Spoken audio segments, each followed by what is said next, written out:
ನೆಮ್ಮದಿ ಸಾಲ ತೊಗೊಂಡವ್ರಿಗೂ ಸಾಲ ಕೊಟ್ಟವ್ರಿಗೆ ಆದ್ರೆ ನಿಜವಾಗಿ ಈ ಒಂದು ಸುಗ್ರೀವಾಜ್ಞೆ ಹೊರಡಿಸಿದ್ದ ಸಾರ್ಥಕ ಆಗ್ತದೆ. ಇಲ್ಲಪ್ಪ ಅಂತಂದ್ರೆ ಇದು ಒಂದು ರೀತಿ ಉದ್ಯಮ ಬೆಳೀತಾ ಇತ್ತು. ಆದರೆ ಉದ್ಯಮ ಜೊತೆ ಒಂದಿಷ್ಟು ಕೆಲವು ಸಮಾಜ ವಿರೋಧಿ ಕೆಲಸಗಳು ಬೆಳೆದ್ರಿಂದಾಗೆ ಇಲ್ಲೇ ಸರ್ಕಾರ ಹಸ್ತಕ್ಷೇಪ ಮಾಡೋ ಪ್ರಸಂಗ ಬಂತಿಲ್ಲ.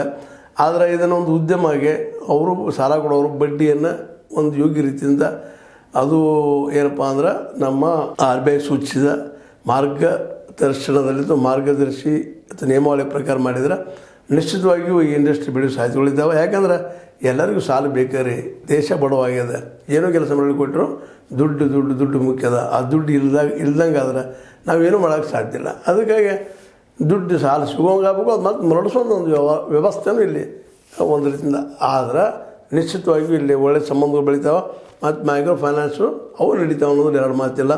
ಆದ್ರೆ ಅವರು ಆ ಉಗ್ರತನವನ್ನು ಇವ್ರನ್ನ ಕುಡಿದ್ರು ಅಂತ ಆಟ ಮಾಡಿಬಿಟ್ಟು ಕುಂತು ಮಾತಾಡಿದರೆ, ಮಾತುಕತೆ ಮೂಲಕ ಮಾತಾಡಿದರೆ ನಿಶ್ಚಿತವಾಗಿಯೂ ಎಲ್ಲ ಸಮಸ್ಯೆಗಳು ಪರಿಹಾರ ಸಿಗ್ತಾವೆ ಅನ್ನೋದು ಸಾಮಾನ್ಯ ನಂಬಿಕೆ.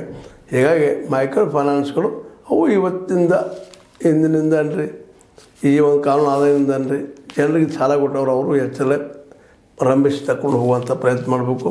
ಎಲ್ಲದಕ್ಕೂ ದಂಡಂ ದಶಗುಣಂ ಅಂದರೆ ಇಂಥ ಪರಿಸ್ಥಿತಿ ಬರ್ತದೆ ಅನ್ನೋದು ಸಾಮಾನ್ಯ ವಿಷಯ ಅಂತ ಹೇಳ್ತಾ ಮೈಕ್ರೋ ಫೈನಾನ್ಸ್ಗಳಿಗೆ ಅಂಕುಶ ಹಾಕಿದ್ದು ಯೋಗ್ಯ. ಅದೇ ಕಾರಣಕ್ಕೆ ನಮ್ಮ ಸಾಲ ತೆಗೆದುಕೊಂಡವರು ಸಹಿತ ಸಮಯಕ್ಕೆ ಸರಿಯಾಗಿ ತುಂಬೋದು ಹೋದ್ರೆ ಈ ಪರಿಸ್ಥಿತಿ ಬರೋದಿಲ್ಲ ಅನ್ನೋ ಸಾಮಾನ್ಯವಾದಂಥ ಜ್ಞಾನ. ಅದಕ್ಕೇನು ಬಿಡಿಸಿಡ್ಬೇಕಾಗಿಲ್ಲ. ಆದರೂ ಕೆಲವೊಮ್ಮೆ ನಾವು ಮಾಡ್ತೀವಿ ಅಂತ ಮಾಡ್ತೀವಿ ಅನ್ನೋದು ಅತಿಯಾಗಿ ವಿಶ್ವಾಸಕ್ಕೆ ತಪ್ಪಾಗ್ತಿರ್ತಾವೆ.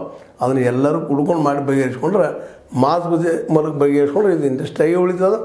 ಜೊತೆಗೆ ಅನೇಕರಿಗೆ ಅನುಕೂಲ ಆಗುವಂಥ ಎಲ್ಲ ಸಾಧ್ಯತೆಗಳಿದ್ದಾವೆ ಅಂತ ಹೇಳ್ತಾ ಇದು ನಿಮಗೆ ಲೈಕ್ ಆಗಿರ್ಬೋದು. ಲೈಕ್ ಮಾಡಿ, ಶೇರ್ ಮಾಡಿ, ಕಮೆಂಟ್ ಮಾಡಿ. ಜೊತೆಗೆ ಸಬ್ಸ್ಕ್ರೈಬ್ ಆಗೋದು ನಿಲ್ಲಿಸ್ಲಿಕ್ಕೆ ಹೋಗಬೇಡ್ರಿ. S16 ನ್ಯೂಸ್ ಅರ್ಥಾತ್ ಹೇ ಸೀತಾರಾಮ್, ಇದು ಸತ್ಯದ ಕೈಗಳಲ್ಲಿ ವಂದನೆಗಳು.